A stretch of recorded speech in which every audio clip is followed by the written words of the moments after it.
Well, one of my favorite things about being in ministry is that I get to read and research a lot. It's partly a desire for this sort of lifelong learning, and it's also partly a great excuse to just sit on the couch for hours at a time going down rabbit trails of trivia. I can spend an entire day off researching. And on days when I do marathon sessions on the couch until my stomach starts to growl, I like to remind myself that while some people might see it as laziness, I'm actually working.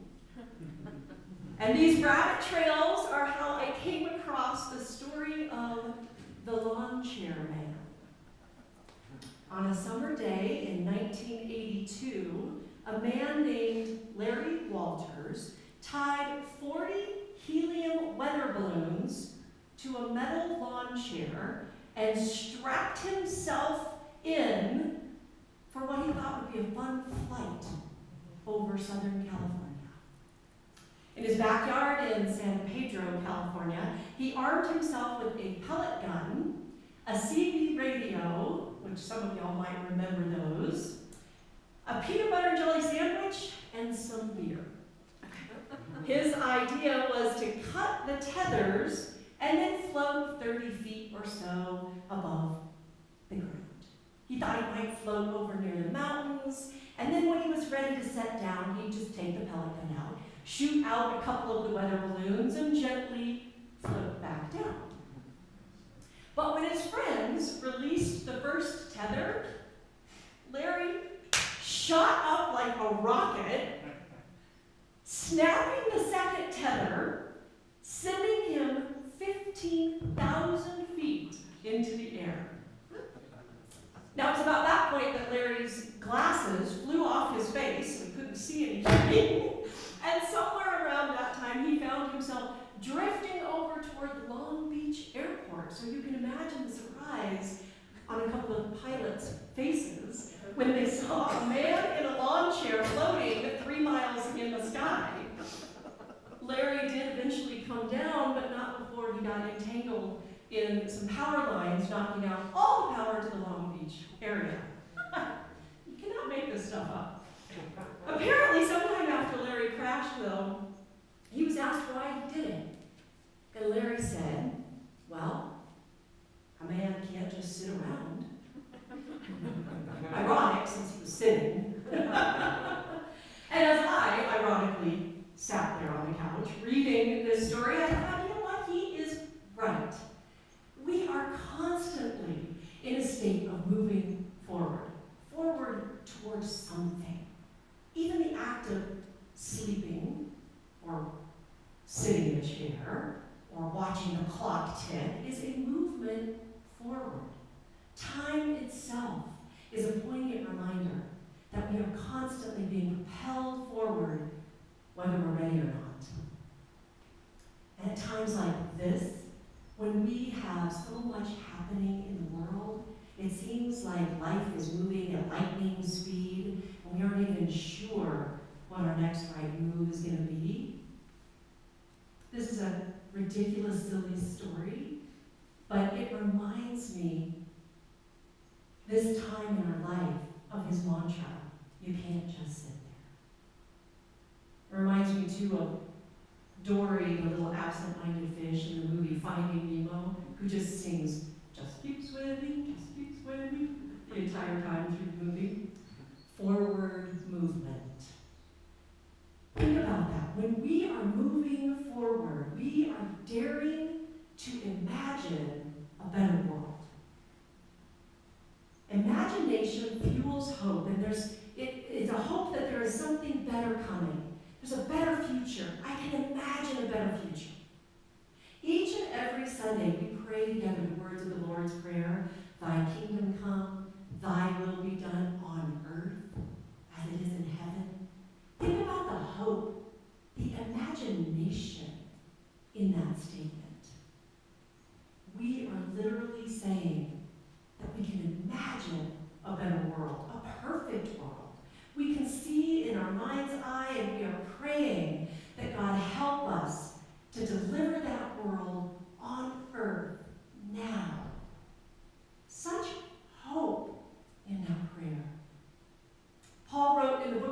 Romans, do not be conformed to this world, but be transformed by the renewing of your minds. I wonder what would happen if we renewed our minds with a bent toward imaginative hope. And I have to believe that this is not a foolish hope. We can dare to hope that the world will be transformed because we have evidence that this has always been the case. Which brings me to today's scripture reading from Genesis 22. So pull up a chair and get a little uncomfortable. If you were listening closely, you were probably thinking, or if you've ever heard this particular passage before, you were reminded, see, that's why I can't do the Old Testament. It's horrible. You're probably thinking, what kind of God would demand that someone sacrifice his son? And then say, no, that was actually just a test. Who does that? Well, as you can imagine, there's a little bit more to the story. So can we first appreciate that before God's covenant with Abraham, ancient people had an elaborate system for worshiping all kinds of gods for all kinds of things. People's understanding of the universe was a little bit different than we know it to be today. People then knew that they needed things, of course, like food and water to survive, but they were utterly dependent on forces that were out of their control. If it rained too much or not enough, then they wouldn't have food. If the sun didn't shine, things wouldn't grow, but if it shined too much, there might be a drought, and that was a problem too. They were also concerned, of course, with how women could get pregnant, how to keep livestock safe, whom to marry, what to do about disease. You get the idea. So they were constantly on high alert, trying to figure out how to appease which gods for what they would need to survive. And they would do this by offering their crops, or maybe their livestock, to the gods. Back then it was assumed that if they offered something of such value to the gods, then the gods would be happy and they would continue to show favor on the people. And so what's the most valuable thing that someone could offer? Their firstborn child. We know that this is true because scholars have studied human history and behavior over time, and though of course none of us knows how common the practice might have been in pre-biblical ancient times, we do know that it warranted a special warning from God. In the book of Leviticus, God explicitly forbids it, which tells me it was common enough. So back to Abraham, you will remember that God called Abraham to leave his family and move to a new territory to follow him. And God made a covenant with Abraham, and in it, God promised to make him the leader of a great nation, to bless him and make his name great among all the world. You can read about Abraham's call and the covenant, if you haven't already, in Genesis, beginning in Genesis chapter 12. So Abraham did exactly as God asked. Over and over again, Abraham held true to the covenant and his faith in the one true God. And yet here comes another test. And because the system of offering even a firstborn child as a sacrifice was not unheard of, and even though we heard in the scripture reading this morning that Abraham loved his son Isaac so dearly, Abraham was prepared to do this. So on one level, this is a story about obedience to God. Absolutely. God says, jump. Abraham says, how high? Let's do this, God. I am with you. In fact, at the end of the story, God says, I know without a doubt how much you fear me, how much you trust me. So yes, this is ultimately a story about obedience and trust.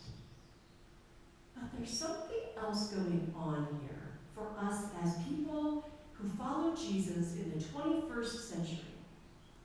On a much different level, I believe this is a story about God's revolutionary changes to the system. Isaac didn't know what his father was doing as they walked up to that mountain, but God did. And God knew Abraham's heart. He knew his intention, and God said, stop. We're not doing this anymore.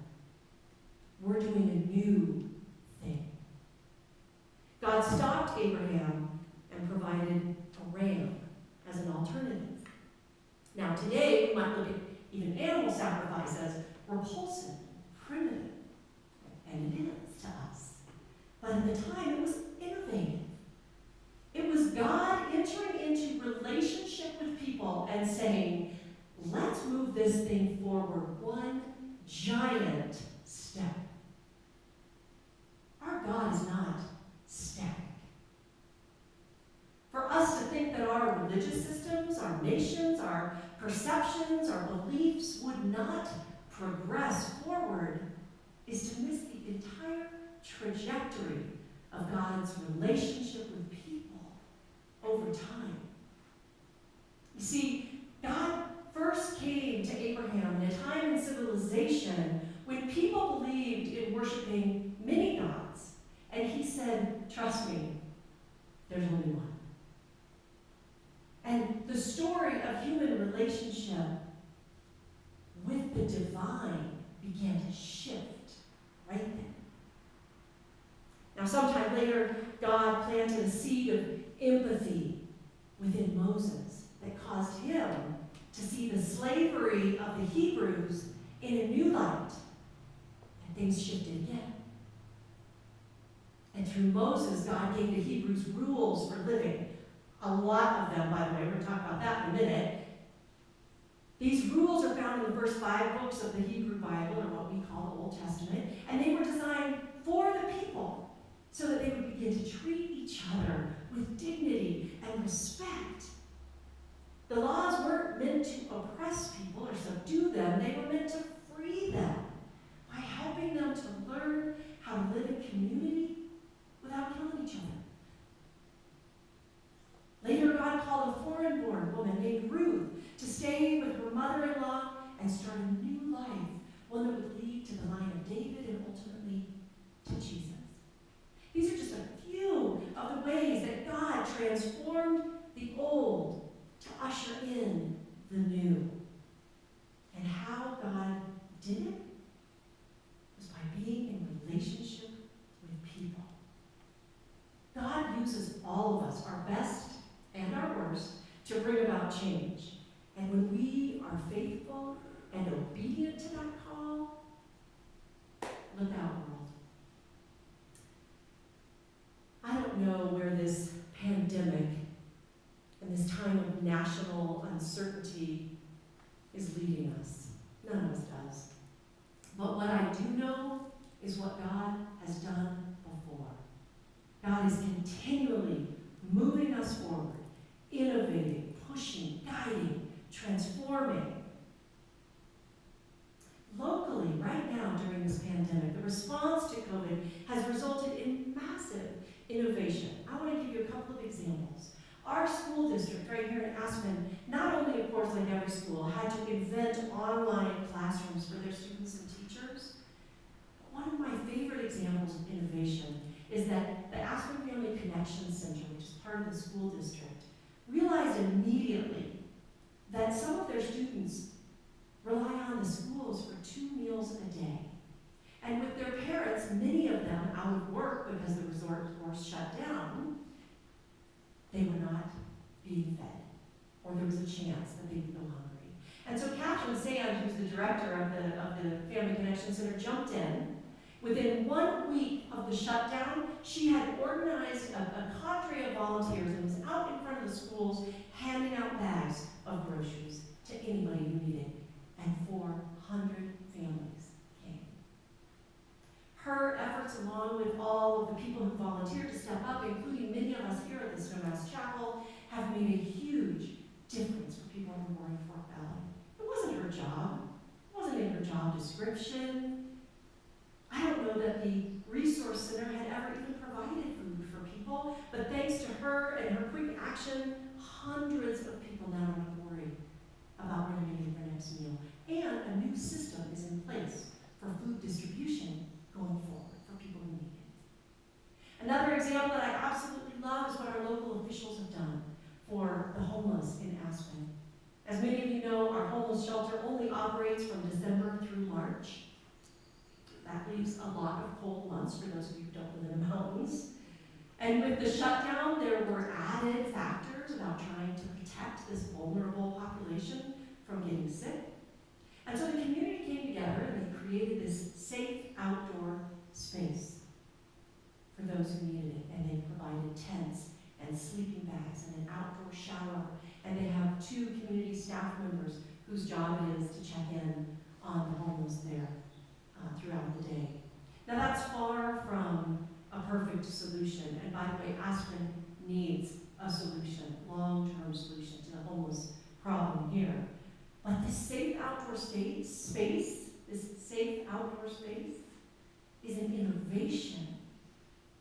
It is something new that will perhaps lead to another long-term solution. So things like this are happening all over the country right now. We are imagining a better world, and that gives me such hope. I know you all are seeing that in your daily lives and can think of your own examples of how this uncertainty is creating newness. So let's go back to Abraham for just a minute and the discomfort of that terrible, beautiful day.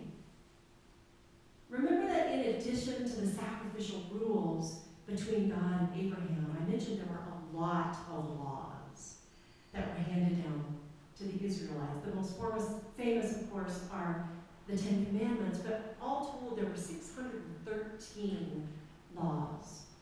And they were all designed, as I mentioned, to help people live humanely and civilly with one another.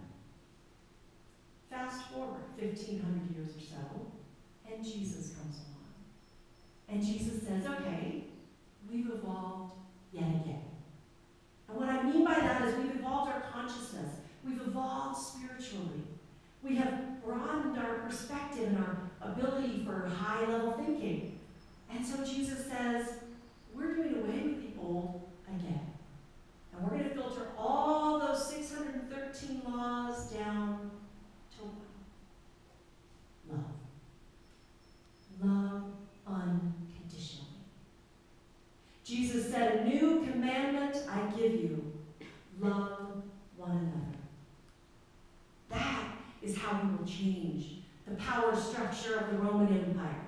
That is how we're going to protect the vulnerable and free the oppressed, he said. This is how we're going to change the minds of the people who are oh so certain. That's how we're going to topple unjust monarchs and get rid of corruption. All of it, he said. We're going to do all of that with love. And oh, by the way, that's your sacrifice. You can do it anytime, anywhere. Do you see how God is moving humanity forward again? Christ became the ultimate sacrifice on the cross, which means that nothing more was required of humankind except this: love one another. The writer of the letter to the Hebrews said it beautifully. In Hebrews 10 it says, because of Jesus' sacrifice, you can be confident that you are presentable inside and out. And so let us think of ways to motivate one another to acts of love and good works. That's our charge as Christians in the 21st century, living in a pandemic world that is sort of vibrating with change and the possibility of change on so many levels right now. Let us think of ways to motivate one another to acts of love and good works. God is always meeting us where we are, and always 1,000 steps ahead of us. Innovating, pressing, pushing, guiding, transforming.